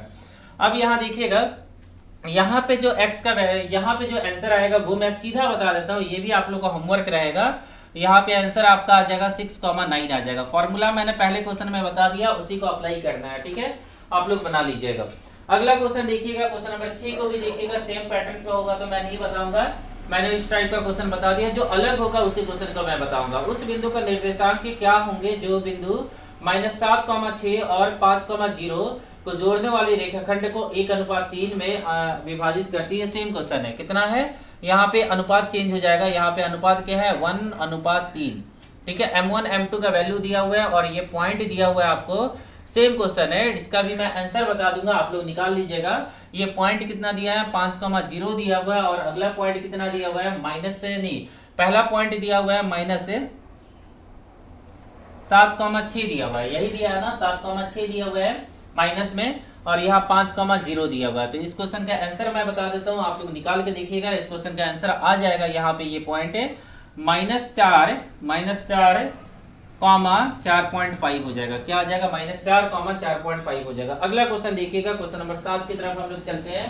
क्वेश्चन नंबर 7 में क्या पूछा गया, ध्यान से देखिएगा। क्वेश्चन नंबर 7 यहाँ पे देखिएगा, अगर क्वेश्चन नंबर 7 भी सेम है ना तो हम नहीं बनाएंगे इसका, ये भी आपका होमवर्क रहेगा। मुझे केवल आपको दिखाना है कि किस तरह के क्वेश्चन एग्जाम में पूछे जा रहे हैं, ठीक है ना, उनको केवल मुझे यहाँ दिखाना है, ठीक है। आप लोग बनाइएगा। देखिए उस बिंदु का, जो बिंदु -3,7, यहाँ पे क्या हो जाएगा -3,7, यहाँ क्या हो जाएगा -3,7 है, और यहाँ 9,1 है, यहाँ 9,-1 है दिया हुआ। तो आपको क्या करना है कि मतलब अनुपात भी दिया हुआ है 3:1, यहाँ पे 3:1 में विभाजित करती है, लिखा गया आंतरिक रूप से विभाजित करती है ना, लिखा हुआ आंतरिक रूप से विभाजित करती है। तो सेम यहाँ x और y निकालना है, और यहाँ पे मैं आंसर आप लोग को बता देता हूँ, आप लोग निकाल के देख लीजिएगा। क्वेश्चन नंबर 7 अभी देख रहे हैं ना, तो यहाँ आ जाएगा 6,1, 6,1 कौन सा ऑप्शन आ जाएगा? ऑप्शन नंबर बी में देखिए 6,1 दिया हुआ है। आगे देखिएगा, क्वेश्चन नंबर 7 के बाद हम लोग देख लेते हैं क्वेश्चन नंबर 8 को देखते हैं। क्वेश्चन नंबर 8 में भी सेम चीज हमको दिख रहा है। यहाँ पे क्या पूछा गया है कि एक बिंदु किसी रेखाखंड को 4:5 और -3,3 को जोड़ती है और 2:3 में विभाजित करती है, तो बिंदु का निर्देशांक है। सेम क्वेश्चन है, क्वेश्चन नंबर 8 भी आप लोग इसको भी बनाएंगे। सेम क्वेश्चन है इसलिए मैं नहीं बता रहा हूँ, ठीक है ना। अलग क्वेश्चन होते तो मैं बता देता हूँ। यहाँ पे ये कौन सा है? क्वेश्चन नंबर 8 है। 4,5 यहाँ लिखा हुआ है, e का वैल्यू, e का कोऑर्डिनेट, और यहाँ पे -3,3 दिया हुआ है। यहाँ पे कितना दिया हुआ है? -3,3 दिया है। यहाँ पे लिख लीजिए -3,3 दिया हुआ है, ठीक है, ये हमने लिख लिया। और को जोड़ते हुए 2:3 में विभाजित करती है, और यहाँ पे किस अनुपात में? 2:3 में विभाजित करती है, ठीक है, 2:3 में विभाजित करती है। सेम आपको P निकालना है। यहाँ पे सेम आपको P का कोऑर्डिनेट निकालना, मतलब x और y निकालना है। फॉर्मूला आप लोग सभी को पता है, 6/5 हो जाएगा, और यहाँ पे 21/5 हो जाएगा। फॉर्मूला मैंने शुरुआत में बताया था ना, एक बार फिर से लिख देता हूँ। m1 x2 प्लस में m2 x1 by m1 plus में m2, ठीक है। और y वाला भी इसी तरह आप लोग लिख लीजिएगा, y वाला सेम इसी तरह होता है। आगे देखते हैं हम लोग, ऑप्शन नंबर डी होगा इस क्वेश्चन का आंसर। आगे देखिएगा अगला क्वेश्चन, क्वेश्चन नंबर 9 देखिएगा। सेम क्वेश्चन है दोस्तों, तो इस क्वेश्चन को भी आप लोग बना लीजिएगा, ठीक है। अब हम टाइप को चेंज करते हैं, ठीक है। इस क्वेश्चन का आंसर हम बता देते हैं 9 का सही आंसर हो जाएगा ऑप्शन नंबर बी, 4,-1, ठीक है। वही चीज दिया हुआ है, कुछ अलग नहीं है। तो सभी टाइप के एक टाइप के क्वेश्चन थे, उनको मैंने बता दिया आपको। अब अगले टाइप में चलते हैं, टाइप 2 में चलते हैं। टाइप 2 में आपसे पूछा गया कि उस त्रिभुज का क्षेत्रफल ज्ञात कीजिए जिसके निर्देशांक दिए हुए। तो त्रिभुज का क्षेत्रफल यहाँ ज्ञात करते हैं, ठीक है। 1-2 क्वेश्चन मैं बताऊंगा, सेम टाइप के क्वेश्चन होगा तो उसको हम स्किप कर देंगे। तो यहाँ देखिएगा क्वेश्चन नंबर 10 की तरफ चलते हैं, और क्वेश्चन नंबर 10 देखिएगा, बहुत ही आसान क्वेश्चन है। अगला टाइप है, बहुत ही ज्यादा इंपॉर्टेंट भी है। देखिए एक मान लीजिए कि ऐसे करके त्रिभुज बना हुआ है, और उसका जो बिंदु है, मान लीजिए पहला पॉइंट है A, B और C, इन तीनों का कोऑर्डिनेट होगा। तो दिया हुआ है 1,2, 1,2, उसके बाद -4,3, -4,-3 लिखा है ना, -3 और 4,1, यहाँ क्या लिखा हुआ है? 4,1। अब देखिए यहाँ मैं फॉर्मूला लिखता हूँ, area of triangle, area of A triangle 1/2। अब ध्यान दीजिएगा, x1 आएगा, उसके साथ y2 -y3, 1 2 3 तीनों आना चाहिए प्लस में। अब आप लोगों को दिखेगा नहीं तो हम क्वेश्चन को हाइड करेंगे, क्योंकि डेटा जो चाहिए था वो तो हमें मिल चुका है। x2 हो जाएगा, और यहाँ पे x2 के साथ क्या आ जाएगा? y3 -y1 प्लस में x3 हो जाएगा। x3 के साथ 1 आएगा, माइनस में कौन सा बच गया? 2 बच गया। तो ये फॉर्मूला हो जाएगा, बस इस फॉर्मूला पे पुट कीजिए, आपका आंसर आपके सामने होगा। चलिए हम पुट करके देखते हैं। तो यहाँ आ जाएगा 1/2। x1 कितना है? जल्दी से पुट कीजिए। तो x1 का वैल्यू हो जाएगा, x1 का वैल्यू मान लीजिए ये है। y2 कितना है? y2 ये 2 हो जाएगा। b ये x1, ये 1 है, ये 2 है, ये 3 है, ऐसे याद रखिएगा, ठीक है। अब यहाँ पे क्या हो जाएगा? y2 कितना हो गया? ये -3, वैल्यू पुट सही कीजिएगा। और y3 कितना हो गया? 1, बीच में माइनस का साइन है, अगर माइनस ये भी होता तो प्लस हो जाता। प्लस में x2 कितना हो जाएगा? x2 देखिए तो x2 यहाँ पे है, तो प्लस माइनस माइनस हो जाएगा, क्योंकि ये माइनस का साइन लेके चल रहा है अपने साथ है, तो माइनस का 4 हो जाएगा, ठीक है। और y3 कितना हो जाएगा, y3 हो जाएगा 1, माइनस y1 कितना हो जाएगा, y1 ये 2 हो जाएगा, y1 कितना हो जाएगा 2 हो जाएगा, प्लस में x3 कितना हो जाएगा, x3 देखिए तो x3 यहाँ पे है, x3 ये 1 हो जाएगा, और y1 कितना हो जाएगा, y1 यहाँ 2 हो जाएगा, माइनस है y2 कितना हो जाएगा, यहाँ माइनस माइनस प्लस 3 हो जाएगा, ठीक है। आप सही बैठाइएगा तो आपका आंसर सही आएगा, आप गलत अगर बैठाइएगा, पुट कीजिएगा गलत तो गलत आ जाएगा। अब यहाँ पे हमारे पास स्पेस है, यहाँ पे सॉल्व करते हैं तो 1/2, और यहाँ पे हो जाएगा 1, और यहाँ पे माइनस से 4, ठीक है। यहाँ पे माइनस से 1, ये माइनस 1 आएगा, और माइनस माइनस प्लस 4 आ जाएगा, और यहाँ पे 5 आ जाएगा, प्लस का 5 आ जाएगा, ठीक है, प्लस का 5 आ गया। अब देखिएगा आप लोग दोस्तों, यहाँ पे देखिएगा, यहाँ पे पॉइंट मैंने गलत किया है, यहाँ पे x3 कितना है 4 है, ये देखिएगा x3 कितना है 4 है, तो यहाँ 4 पुट कीजिए, तो यहाँ 4 पचे क्या हो जाएगा 20 हो जाएगा। अब यहाँ पे ठीक है, यहाँ 20 हो जाएगा, और ये कट जाएगा, और 20 का आधा कितना हो जाएगा, यहाँ पे निकालेंगे तो 20/2, मतलब आपका जो एरिया निकलेगा, एरिया इज इक्वल टू में कितना हो जाएगा 10 यूनिट निकल जाएगा। कितना निकल जाएगा 10 यूनिट है आपका, यही क्या हो जाएगा आंसर हो जाएगा, ठीक है। अब मैं क्वेश्चन को यहाँ लेके आता हूँ, आप लोगों को समझ में आ गया होगा, क्वेश्चन को यहाँ मैंने ला दिया। अब देखिए सही आंसर क्या हो जाएगा, ऑप्शन नंबर बी। इस क्वेश्चन का सही आंसर क्या हो जाएगा, ऑप्शन नंबर बी हो जाएगा। आप लोग देख सकते हैं बी में 10 यूनिट दिया हुआ है, तो देख सकते हैं कितना ज़्यादा हम आसानी से एरिया ऑफ ट्रायंगल निकाल सकते हैं। अगर आपके पास वर्टिसेस दिए हुए हैं, ठीक है ना, ABC के वर्टिसेस दिए हुए हैं, तो आप आसानी से एरिया ऑफ ट्रायंगल निकाल सकते हैं। ये फॉर्मूला याद रखिएगा, क्योंकि अगर क्वेश्चन को टफ करना होगा तो कोऑर्डिनेट ज्योमेट्री के क्वेश्चन आपके एग्जाम में आने वाले हैं। चलिए अगले क्वेश्चन को देखते हैं, क्वेश्चन नंबर 2 की तरफ चलते हैं। क्वेश्चन नंबर 2 में देखिएगा आप लोग ध्यान से, यहाँ पे A plus B, A point दिए गए, 3 पॉइंट दिए गए ABC पर शीर्ष के साथ है त्रिभुज का क्षेत्रफल ज्ञात कीजिए। मतलब इन तीनों वर्टिसेस के साथ है त्रिभुज का क्षेत्रफल ज्ञात करना है। अब क्षेत्रफल ज्ञात करने का तो एक ही तरीका होता है, पहले हम इस क्वेश्चन के जो डेटा है उसको लिख लेते हैं। यहाँ पे मान लीजिए जो पहला पॉइंट है वो कितना दिया हुआ है, A, B प्लस C लिख लीजिए यहाँ पे। दूसरा पॉइंट वो कितना दिया हुआ है, दूसरा पॉइंट यहाँ दिया हुआ है B, C प्लस A, ये दूसरा पॉइंट हमने लिख लिया। और तीसरा पॉइंट यहाँ पे कितना दिया हुआ है, तीसरा point C, A plus B, कितना दिया हुआ है यहाँ पे C, A प्लस B, ये हो गया तीसरा पॉइंट। तो तीनों पॉइंट हमने लिख लिया यहाँ पे। इस चीज को हम हटाते हैं यहाँ से,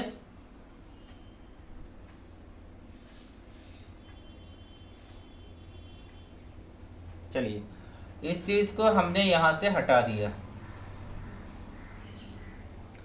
अब हम लोग के पास फॉर्मूला यहाँ पे मैंने लिखा हुआ है, क्वेश्चन को मैं हाइड करता हूँ क्योंकि तीनों वर्टिसेस हम लोग को चाहिए थे एरिया ऑफ ट्रायंगल निकालने के लिए, और तीनों वर्टिसेस हमारे पास है यहाँ पे।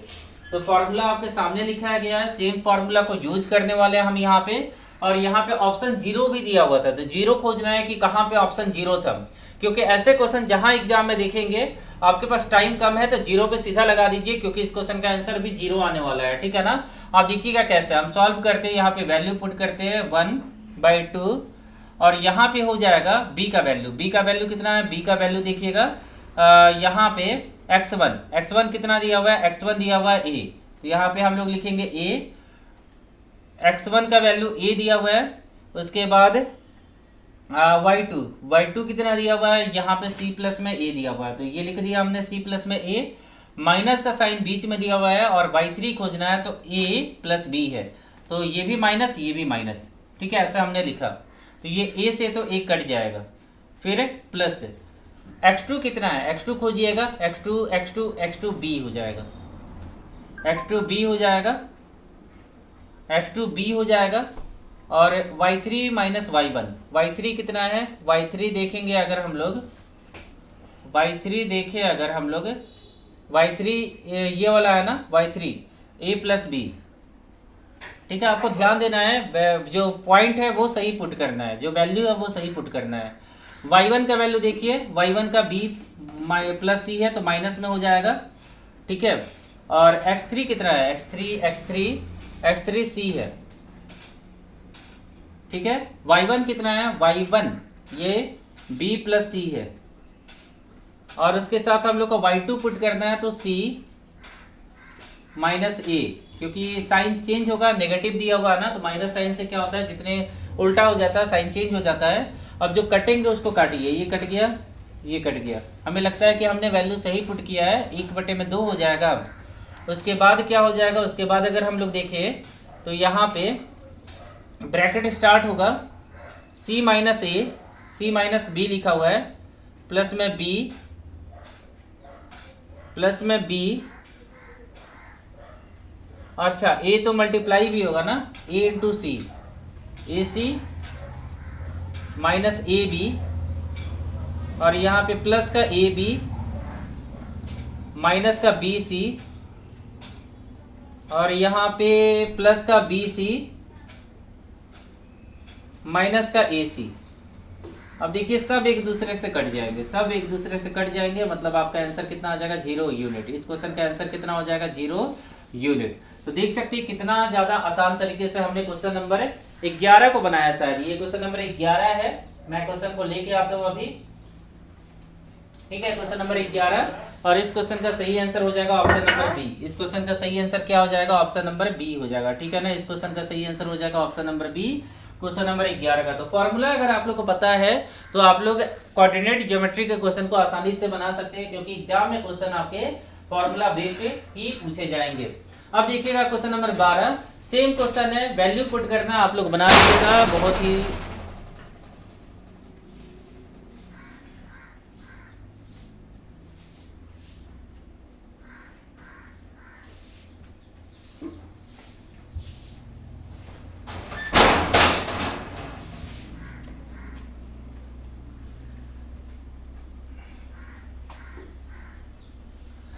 अब दोस्तों हम लोग क्वेश्चन नंबर 12 को देखते हैं। देखिएगा सेम क्वेश्चन है, क्वेश्चन नंबर 12। यहाँ पे देखिएगा कि 3,5 -2,0 और 6,4 शीर्ष वाले त्रिभुज का क्षेत्रफल कितना होगा। सेम क्वेश्चन है, वैल्यू पुट करना है, मैंने आप लोगों को बता दिया। तो इस क्वेश्चन को आप लोग बना लीजिएगा, केवल मैं आप लोग का आंसर बता देता हूँ क्वेश्चन नंबर 12 का, ठीक है। मैंने फॉर्मूला लिखा हुआ है, पिछले क्वेश्चन में भी लिखा हुआ था, उस फॉर्मूला को नोट कीजिए आप लोग। केवल मैं यहाँ पे वैल्यू पुट कर देता हूँ, ठीक है, वैल्यू पुट कर देता हूँ यहाँ पे, बाकी आप लोग बना लीजिएगा। केवल आंसर बता दूंगा। यहाँ मान लीजिए कि a का पॉइंट 3,5 दिया हुआ है, मतलब x1 y1, और b का पॉइंट मान लीजिए कि -2,0 दिया है, तो यहाँ लिख लिया -2,0, और c का पॉइंट 6,4 दिया हुआ है, तो यहाँ लिख लिया हमने 6,4। अब यहाँ देखिएगा, अब हम लोग को क्या करना है कि त्रिभुज का क्षेत्रफल निकालना है। तो निकाल लीजिए आप लोग एरिया आप लोग को निकालने आता है, आप लोग एरिया निकाल लीजिएगा, ठीक है ना। एरिया यहाँ कितना आ जाएगा, क्वेश्चन नंबर 12 में 12 यूनिट आपका सही आंसर आ जाएगा। कितना आ जाएगा, 12 यूनिट आपका सही आंसर होने वाला है। तो ये आप लोग निकाल लीजिएगा, फॉर्मूला आपके सामने दिया हुआ है। मैं फॉर्मूला को आपको एक बार दिखाना चाहूंगा। यहाँ पे मुझे क्वेश्चन यहाँ हाइड करना होगा, देख सकते हैं फॉर्मूला है, इसको नोट कर लीजिएगा, ठीक है। अब दोस्तों अगला क्वेश्चन देखते हैं, क्वेश्चन नंबर 13 को देखते हैं। क्वेश्चन नंबर 13 भी बहुत ही ज्यादा अच्छा क्वेश्चन है, कुछ अलग क्वेश्चन है, ध्यान से देखिएगा। यदि a 1,1, b -2,7 और c 3,-3 है, तो आपको 1/a प्लस में 1/ab प्लस में 1/bc प्लस में 1/ca। सबसे पहले आपको क्या करना होगा, ab निकालना होगा, bc निकालना होगा, फिर ca निकालना होगा डिस्टेंस फार्मूला से। याद होगा मैंने डिस्टेंस फार्मूला आपको बताया था जिस समय मैं कॉन्सेप्ट बता रहा था। तो फिर से हम देखते हैं डिस्टेंस फार्मूला क्या होगा, और ए बी, बी सी और सी ए किस तरह से निकालेंगे, ठीक है। तो ध्यान से देखिएगा, बहुत ही इंपॉर्टेंट क्वेश्चन है, और ये ग्रुप डी के एग्जाम में पूछा गया, 27/9/2018 शिफ्ट 3 में पूछा गया है, ठीक है। तो ध्यान से देखिएगा क्वेश्चन नंबर 13, ठीक है। ए बी निकालिए, ए बी इक्वल टू में क्या हो जाएगा। अब a का पॉइंट कितना है, a का वर्टिसेस है 1,1, मतलब रूट अंडर, ठीक है। ए बी इक्वल टू में क्या हो जाएगा, रूट अंडर क्या होता है फार्मूला, एक बार मैं लिख देता हूँ, ठीक है। यहाँ पे x2 माइनस में x1 होता है ना formula, the whole square plus में y2 माइनस में y1 द होल स्क्वायर। अब यहाँ देखिएगा x2 कितना है, यहाँ पे x2 कितना है, यहाँ पे ध्यान दीजिएगा, यहाँ पे x2 कितना है, ए बी निकाल रहे हैं ना आप लोग, तो x2 हो जाएगा -2 -1 द होल स्क्वायर प्लस में y2 कितना है, ध्यान से देखिएगा, y2 7 माइनस में 1, 7 माइनस में 1। ठीक है, आप लोग देख लीजिएगा कि मैंने सही किया है या गलत किया है। हो सकता है कि वैल्यू सही पुट होना चाहिए, नहीं तो गलत हो जाएगा। ठीक है, ये -3 होगा, -3 का स्क्वायर कीजिएगा तो 9 आएगा, और यहाँ पे 6 होगा, 6 का स्क्वायर कीजिएगा तो 36 आ जाएगा, मतलब √45 आ जाएगा। लगता है कि मैंने सही किया, वैल्यू सही पुट किया यहाँ पे। अब √45 को हम लोग क्या बोल सकते हैं, 9 × 45 होता है। तो 9 × 45 अगर लिखेंगे हम लोग 9 गुना में 5 लिखेंगे इसे, तो AB का वैल्यू कितना हो जाएगा, AB = में कितना निकल जाएगा, 3√5 निकल जाएगा। ठीक है, इस तरह से आप निकाल सकते हैं। अगला मैं फिर से आपको निकाल के दिखाता हूँ, BC निकाल के दिखाता हूँ। BC = में डायरेक्ट इस बार निकालते हैं आप, x2 - x1 कीजिए या x1 - x2 कीजिए, किसी को किसी में से घटाइए, कोई फर्क नहीं पड़ता है। तो 3 में से कितना जाएगा, 3 में से जाएगा -2, मतलब +2 हो जाएगा, क्योंकि माइनस माइनस प्लस होता है, प्लस है। अब -3 में से जाएगा -7, -3 में से जाएगा -7 द होल स्क्वायर। ठीक है, ऐसे होगा। इसको सॉल्व कीजिए, दिख रहा है आप लोग को, यहाँ पे सॉल्व कीजिएगा तो यहाँ 25 हो जाएगा, 3 2 5 होता है, 25 से 5 का स्क्वायर 25 हो जाएगा, और यहाँ 100 हो जाएगा, मतलब ये हो जाएगा √125। अब √125 मतलब अगर हम लोग सॉल्व करेंगे तो 25 गुना में 5 है, मतलब BC का वैल्यू कितना हो जाएगा, BC = में 5√5 हो जाएगा। कितना हो जाएगा, 5√5 हो जाएगा। आप लोग निकाल लीजिएगा BC का वैल्यू। इसी तरह AC का वैल्यू निकालेंगे तो AC का वैल्यू आ जाएगा 2√5। ये आप लोग निकाल के देख लीजिएगा। ठीक है, हमने तीनों वैल्यू निकाल लिए। तो क्वेश्चन आप लोग देख लिए। अब उसके बाद जो क्वेश्चन में पूछा गया उस चीज को निकालते हैं हम लोग। तो इसके लिए मुझे क्वेश्चन हाइड करना होगा, क्योंकि मेरे पास स्पेस नहीं है। आप देखिए, हमें निकालना क्या है, 1/AB + 1/BC + 1/AC। अब हम लोग निकालेंगे 1/AB। 1/AB कितना है, AB देखिए तो ये वाला 3√5 हो जाएगा, 1/AB हो जाएगा। 1/BC कितना है, BC इतना है, 3√5 हो जाएगा। ठीक है, और 1/CA या AC ये कितना हो जाएगा, 2√5 हो जाएगा। एलसीएम ले लीजिएगा तो कितना आ जाएगा, एलसीएम ले लीजिएगा तो यहाँ पे एक आया 5√5, BC आ गया 5√5, यहाँ 5√5 पुट करेंगे। √5 तो एलसीएम दिया हुआ है, सबके पास है 2 3 5, सभी एलसीएम मतलब प्राइम नंबर है, मतलब 30 रूट हो जाएगा, 30√5 होना चाहिए। ठीक है, सभी प्राइम नंबर है तो एलसीएम कितना आ जाएगा, 30 आ जाएगा। उसके बाद यहाँ पे जब इससे डिवाइड देंगे तो 10 आना चाहिए ना, 10 आना चाहिए। फिर इससे डिवाइड देंगे तो 6 आना चाहिए, और इससे डिवाइड देंगे तो 15 आना चाहिए। तो ये 21 मतलब 31 बटे में 30√5। ठीक है, 31 बटे में 30√5। मैं क्वेश्चन को लेके आता हूँ यहाँ पे फिर से। तो देखिएगा कहीं दिया हुआ है यहाँ पे, ऐसा कुछ आंसर नहीं दिया हुआ है, क्योंकि रेशनलाइजेशन करना होगा हम लोग को। तो रेशनलाइजेशन भी कर लीजिए आप लोग, क्योंकि नीचे रूट नहीं रहेगा। तो ये 150 हो जाएगा, 150 बन गया, और 31√5। अब ये देखिए ऐसा कहीं आंसर दिया होगा। ठीक है, तो 31√5 बाई ऑप्शन नंबर ए, यहाँ हो जाएगा ऑप्शन नंबर ए। ठीक है, तो ऑप्शन नंबर ए आपका सही आंसर हो जाएगा। मैं क्वेश्चन हाइड करके आपको दिखा देता हूँ कि मैंने क्या लिखा है यहाँ पे। देखिए सही आंसर क्या हो जाएगा, जब रेशनलाइजेशन कीजिएगा तो ये आपका सही आंसर हो जाएगा 31√5 बाई 150। तो देख सकते हैं अच्छा क्वेश्चन है, और ऐसा क्वेश्चन एग्जाम में पूछा गया है, ग्रुप डी के एग्जाम में पूछा गया है। तो इन सभी क्वेश्चन का नॉलेज आपको होना चाहिए। ठीक है, कॉन्सेप्ट क्लियर होना चाहिए कि कहाँ से हम कौन सा फॉर्मूला कब अप्लाई करेंगे, इस चीज का कॉन्सेप्ट क्लियर होना चाहिए। आगे देखिएगा, फिर से 4,1 1,1 3,5 द्वारा निर्मित त्रिभुज किस प्रकार का त्रिभुज होगा, ये आपको बताना है। तो इस चीज को मैं हाइड कर देता हूँ, यहाँ पे हटा देता हूँ इस चीज को, और इस जो क्वेश्चन दिया है क्वेश्चन नंबर 14 उसका मैं फिगर बनाता हूँ। यहाँ पे ध्यान से देखिएगा क्वेश्चन नंबर 14 को। एक ट्रायंगल हम लोग बना लेते हैं, ए बी और सी। ठीक है, एक ट्रायंगल हमने बना लिया। अब यहाँ 4,1 यहाँ पे हो जाएगा 1,1, और यहाँ पे कितना लिखा हुआ 3,5। ऐसे करके हमने सभी पॉइंट को लिख लिया।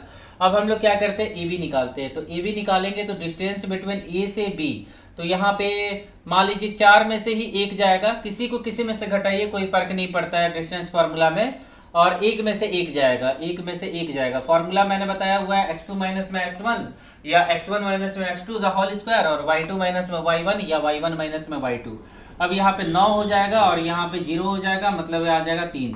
ए बी का वैल्यू हो जाएगा 3 यूनिट आ जाएगा, ठीक है। ए बी का वैल्यू कितना आ जाएगा, ए बी का वैल्यू आ जाएगा 3 यूनिट आ जाएगा, ठीक है। आगे दिखेगा। इसी तरह आप क्या करेंगे, BC निकालेंगे। तो BC हम निकाल लेते हैं, डायरेक्ट निकालते हैं BC, ठीक है। यहाँ पे हम BC डायरेक्ट निकालते हैं, आप लोगों को दिख रहा होगा। तो BC अगर निकालेंगे B और C, मतलब 3 में से 1 जाएगा, 3 में से 1 जाएगा तो 2 बचेगा, तो 2 का स्क्वायर प्लस में 5 में से 1 जाएगा तो 4 का स्क्वायर हो जाएगा, ठीक है। 4 का स्क्वायर हो जाएगा। जब रूट को सॉल्व करेंगे तो कितना आ जाएगा, यहाँ पे 4 आ जाएगा, यहाँ 16 आ जाएगा, तो 4 और 16 20 हो जाएगा। और 20 को क्या लिखेंगे, 20 को लिख सकते हैं 4 5, मतलब 2√5 लिख सकते हैं। आप लोग सॉल्व कर लीजिएगा, इतना आप लोग को आता होगा। और हम लोग आगे क्या निकालेंगे, AC निकालेंगे। AC कितना हो जाएगा, AC हो जाएगा, AC रूट 4 में से 3 जाएगा तो 1 हो जाएगा, 1 का स्क्वायर प्लस में 1 में से 5 जाएगा, 4 का स्क्वायर, मतलब रूट 17 हो जाएगा। अब तीनों क्या है, अलग अलग है, AB BC और AC तीनों अलग अलग है। कहने का मतलब क्या हो जाएगा, कहने का मतलब हो जाएगा AB नॉट इक्वल टू में BC नॉट इक्वल टू में AC। तो ऐसे ट्रायंगल क्या होते हैं, ऐसे ट्रायंगल को हम कहते हैं स्केलर ट्रायंगल, मतलब विषम विषम बाहु, विषम बाहु। ऑप्शन कौन सा हो जाएगा, डी।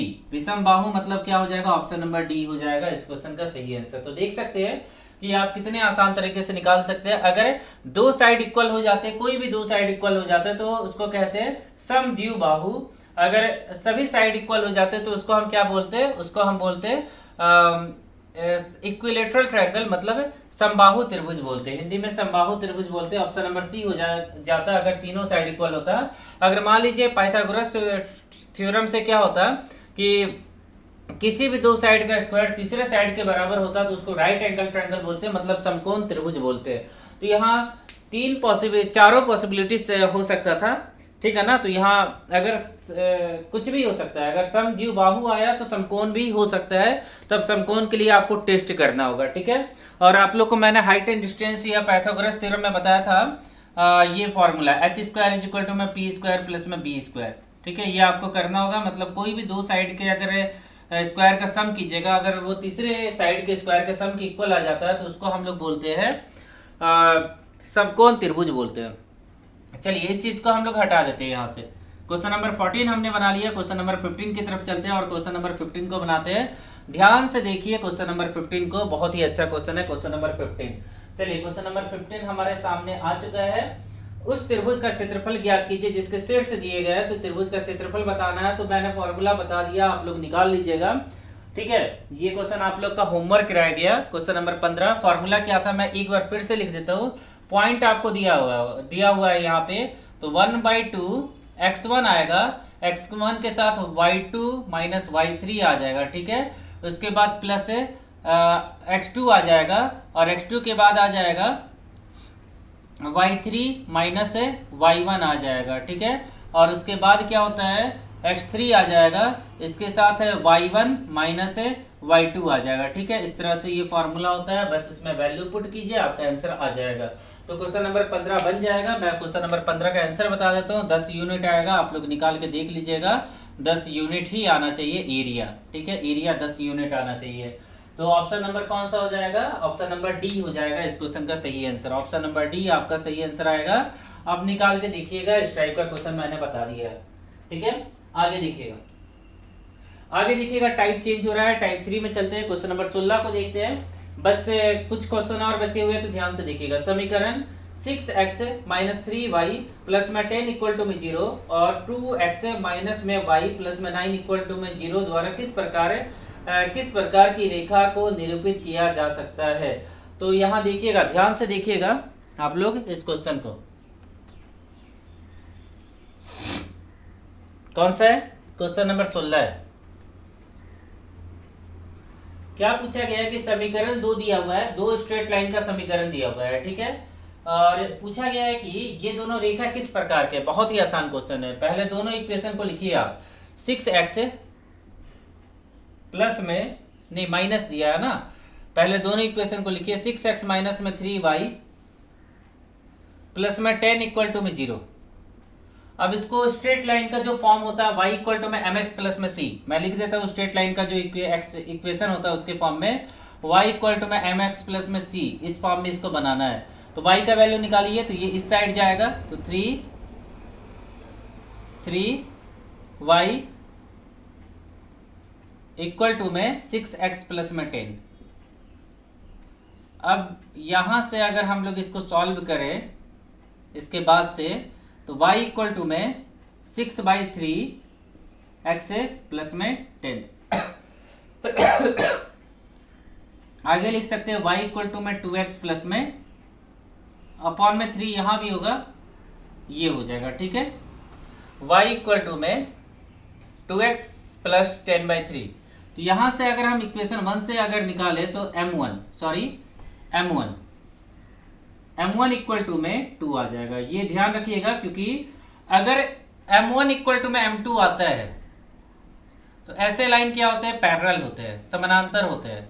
अगर m1 इंटू में m2 -1 आता है तो ऐसे लाइन क्या होते हैं, आपस में परपेंडिकुलर होते हैं, ठीक है, आपस में क्या होते हैं, परपेंडिकुलर होते हैं। तो ये आपको समझना होगा। तो अभी हमने आधा पार्ट बनाया, आधा पार्ट अभी और बनाना बाकी है। अब इसका दूसरा इक्वेशन लिखिए, 2x minus y plus 9, 2x minus y plus 9 equal to में 0। इसको सॉल्व कीजिएगा तो y इक्वल टू में 2x प्लस में 9। अब c का वैल्यू क्या है उससे नहीं मतलब है, c ये जो बच जाता है उसको c बोलते हैं। यहाँ m2 कितना आ गया, यह m2 2 आ गया, तो बहुत अच्छा हो गया ना। देखिए m1 कितना आया था, m1 आया था आपका 2, तो m1 इक्वल टू में m2 आपस में बराबर हो गया। ऐसे केस में क्या हो जाएगा, पैरेलल लाइन हो जाएगा। दोनों क्या है, समानांतर रेखा है, ठीक है, मतलब समानांतर है। कौन सा ऑप्शन हो जाएगा, ऑप्शन नंबर बी हो जाएगा। इस क्वेश्चन का सही आंसर क्या हो जाएगा, ऑप्शन नंबर बी। तो देख सकते हैं क्वेश्चन आसान है, केवल आपका कॉन्सेप्ट क्लियर होना चाहिए। और ये चीज नया था, ये चीज मैंने बताया नहीं था, तो ये भी ऐड कर लीजिए आप, ठीक है। आगे देखिएगा 16 के बाद देखिएगा दोस्तों क्वेश्चन नंबर 17। यहाँ दिया गया स्लोप, प्रवणता का इंग्लिश क्या होता है, स्लोप होता है। स्लोप दिया है -4 और y प्रतिच्छेद 2 है, मतलब यहाँ पे y प्रतिच्छेद का मतलब c हो गया। वाली रेखा का समीकरण क्या होगा, तो आप लोगों को पता है। इस क्वेश्चन को मैं हटा देता हूँ, इस क्वेश्चन को आपने समझा होगा, ठीक है। जो दो मैंने कॉन्सेप्ट बताया, पैरेलल समानांतर और परपेंडिकुलर का लंब का, वो आप लोगों को समझ में आ गया होगा। परपेंडिकुलर मतलब क्या होता है, लंब होता है, आप लोग पढ़ते होंगे लंब, लंबवत, ठीक है, 90 डिग्री का जहाँ कोण बनेगा। तो यहाँ क्वेश्चन नंबर 17 में आपको क्या क्या दिया है, m इक्वल टू में -4 दिया हुआ है और c इक्वल टू में 2 दिया हुआ है, ठीक है। अब इक्वेशन होता है y इक्वल टू में mx प्लस में c होता है। क्या होता है, mx प्लस में c होता है, यही तो होता है y इक्वल टू में। बस इसको सॉल्व कीजिए तो y इक्वल टू में कितना हो जाएगा, mx है, मतलब -4x और प्लस में 2 हो जाएगा, ठीक है। अब ऐसा कोई ऑप्शन दिया हुआ है, ऐसा कोई ऑप्शन दिया ही नहीं है, तो हम लोग क्या करेंगे, हम लोग थोड़ा और इसको अच्छे तरीके से सॉल्व करते हैं, ठीक है। इसको और आपको सॉल्व करना होगा, तब जाके आपको आंसर मिलेगा इस क्वेश्चन का। तो ध्यान से देखिएगा, इसको और अच्छे तरीके से अगर हम लोग सॉल्व करें तो क्या हो जाएगा। पहले तो प्लस कहते हैं इस x को, तो 4x प्लस में y इक्वल टू में 2 ऐसा लिख सकते हैं, क्योंकि इक्वल टू की इस साइड देखिएगा हर जगह लगभग कांस्टेंट है। अब हम लोग क्या करते हैं यहाँ पे, अब हम लोग देखते हैं 1 कैसे लाएंगे, तो दोनों तरफ 2 से डिवाइड कर देते हैं। दोनों तरफ हम लोग क्या करते हैं, 2 से डिवाइड कर देंगे, यहाँ तक दिख रहा होगा।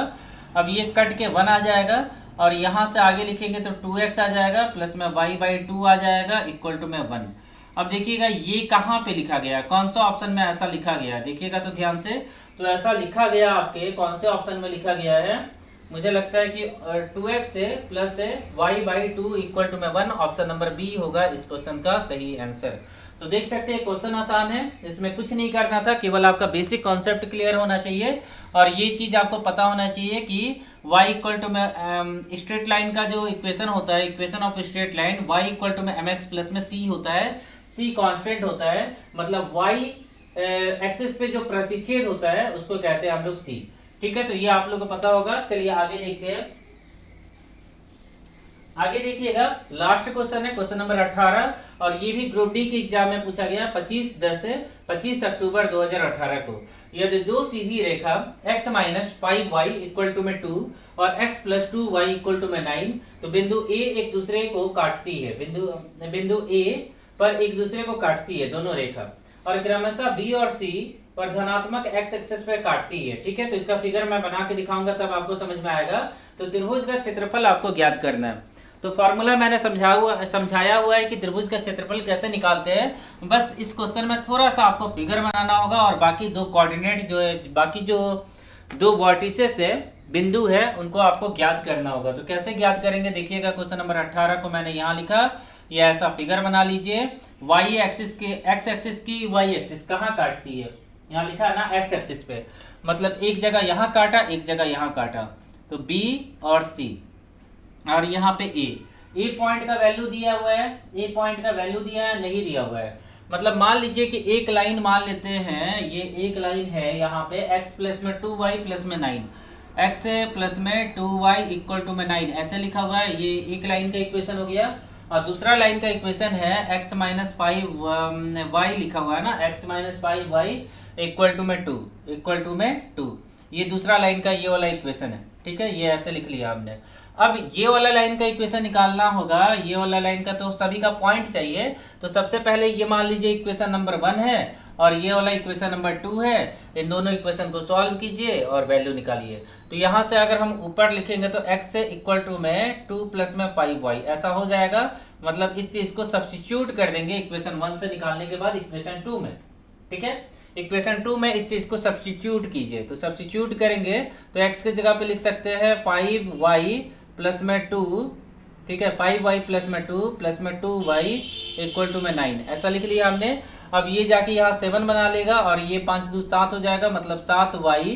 ठीक है, 7y इक्वल टू में 7 है। बहुत अच्छा, y का वैल्यू कितना आ गया, y इक्वल टू में 1। ये आप लोग को समझ में आ गया, y इक्वल टू में कितना आ गया, 1 आ गया। ठीक है, यहाँ तक आप लोग को समझ में आ गया कि y इक्वल टू में 1। अब y का वैल्यू यहाँ पे पुट कर दीजिए। जब यहाँ पे पुट कीजिएगा आप y का वैल्यू, तो कितना आ जाएगा, x इज इक्वल टू में 1 है, 5 दूनी 7 आ जाएगा, x इज इक्वल टू में कितना आ जाएगा, 7। तो x का वैल्यू हम लोग का 7 निकल गया, जो कि आपको दिख रहा है। ठीक है, x का वैल्यू कितना निकल गया, 7 निकल गया। कोई दिक्कत नहीं होगा यहाँ तक। कैमरा को थोड़ा सा ऊंचा कर देते हैं। अब शायद अच्छे से दिख रहा है, 7 दिख रहा है आप लोग को। ठीक है, कोई दिक्कत नहीं होगा यहाँ तक। उसके बाद हम लोग को क्या करना है कि x और y निकाल लिया, मतलब इस चीज का पॉइंट निकल गया। थोड़ा नीचे लिखते हैं यहाँ पे 7,1, यहाँ पे पॉइंट निकला पहला 7,1। ठीक है, अब यहाँ पे कहता है कि B और C पे, ठीक है, एक दूसरे को A पे काटती है, और क्रमशः B और C पे धनात्मक x से एक्सिस पे काटती है। तो त्रिभुज का क्षेत्रफल क्या होगा। अब हम लोग को ये वाला पॉइंट निकालना है यहाँ पे। ठीक है, अब दोस्तों ध्यान दीजिएगा यहाँ पे। अब यहाँ पे क्या हो जाएगा कि हम लोग को B का कोऑर्डिनेट निकालना है। तो B का कोऑर्डिनेट क्या हो जाएगा, ये C है ना, तो यही क्या हो जाएगा, B पे कितना इंटरसेप्ट कर रहा है, ये C का वैल्यू 2 हो गया, तो B का हो जाएगा 2,0। और यहाँ पे C का अगर निकालना है तो ये लाइन का निकालना है हम लोग को। तो C का वैल्यू देखना होगा, तो 9 है यहाँ पे जो कांस्टेंट वैल्यू है, और यही C का वैल्यू हो जाएगा। तो यहाँ पे कितना हो जाएगा, 9,0 हो जाएगा। ठीक है, क्योंकि यहाँ पे y कितना होगा, दोनों जगह x एक्सिस पे 0 होता है। Equation of y x axis क्या होता है, y इक्वल टू में 0, मतलब y का जो वैल्यू हो जाएगा वो क्या हो जाएगा, 0 हो जाएगा। यहाँ तक आप लोग को समझ में आ गया होगा, कोई दिक्कत नहीं होगा। ठीक है, उसके बाद आप लोग क्या कीजिएगा, एरिया का जो मैंने फॉर्मूला बताया था उस फॉर्मूले का आप लोग यूज करेंगे। उसके बाद आसानी से इन क्वेश्चन को बना सकते हैं। तो एरिया का फॉर्मूला मैं लिखता हूँ यहाँ पे, एरिया इज इक्वल टू में 1/2 ट्राइंगल का एरिया ऑफ ट्राइंगल है। ठीक है, त्रिभुज का 1/2 ब्रैकेट स्टार्ट x1 के बाद y2 माइनस में y3 आ जाएगा, y2 माइनस में y3 लिखेंगे, प्लस में x2, और यहाँ पे क्या हो जाएगा, y3 माइनस में y1 लिखेंगे, y3 माइनस में क्या लिखेंगे, y1 लिखेंगे, प्लस में x3, और यहाँ पे क्या लिखेंगे, x3 के साथ क्या हो जाएगा, y1 माइनस में y2 आ जाएगा। क्या आ जाएगा, y1 माइनस में y2 ब्रैकेट बंद। बस इस पे पुट कीजिए, आपका आंसर आ जाएगा। और आंसर मैं बता देता हूँ आप लोग को, आंसर आ जाएगा 3.5 यूनिट।